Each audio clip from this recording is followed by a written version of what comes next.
Along Came a Spider by James Patterson. Prologue.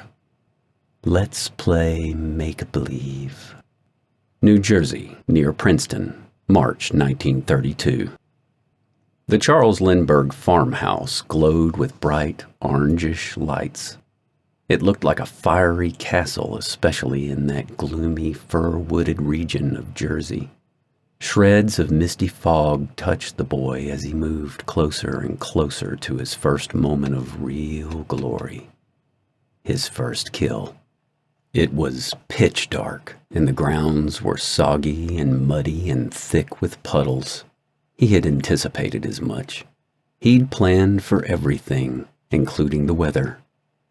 He wore a size 9 man's work boot. The toe and heel of the boots were stuffed with torn cloth and strips of the Philadelphia Inquirer. He wanted to leave footprints. Plenty of footprints. A man's footprints. Not the prints of a 12-year-old boy. They would lead from the county highway called the Stoutsburg-Wurtsville Road up to, then back from, the farmhouse. He began to shiver as he reached a stand of pines not 30 yards from the sprawling house. The mansion was just as grand as he'd imagined. 7 bedrooms and 4 baths on the second floor alone. Lucky Lindy and Ann Morrow's place in the country. Cool beans, he thought.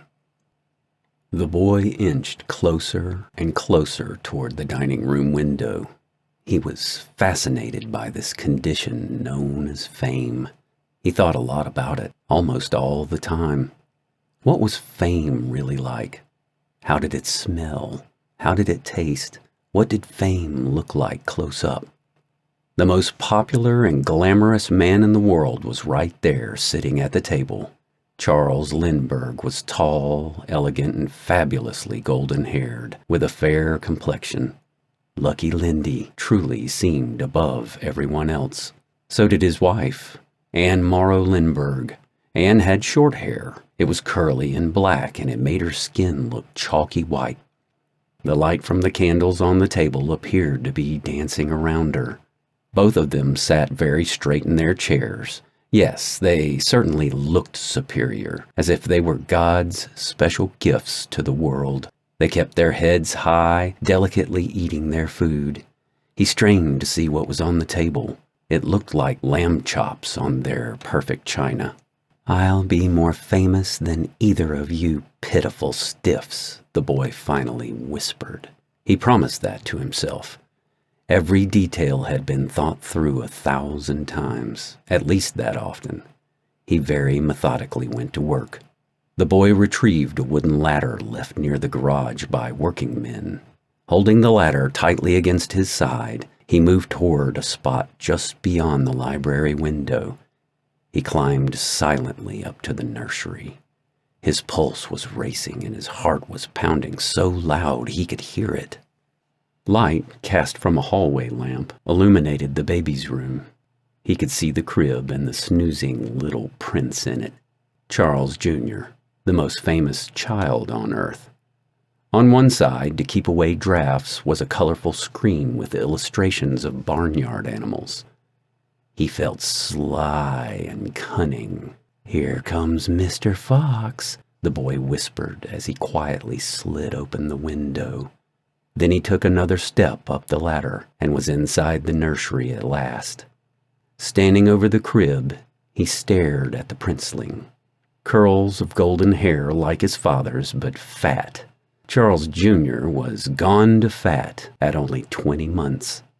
The boy could no longer control himself. Hot tears streamed from his eyes. His whole body began to shake, from frustration and rage only mixed with the most incredible joy of his life.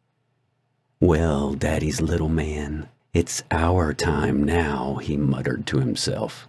He took a tiny rubber ball with an attached elastic band from his pocket. He quickly slipped the odd-looking loop device over Charles Jr.'s head, just as the small blue eyes opened. As the baby started to cry, the boy plopped the rubber ball right into the little drooly mouth. He reached down into the crib and took baby Lindbergh into his arms and went swiftly back down the ladder, all according to plan.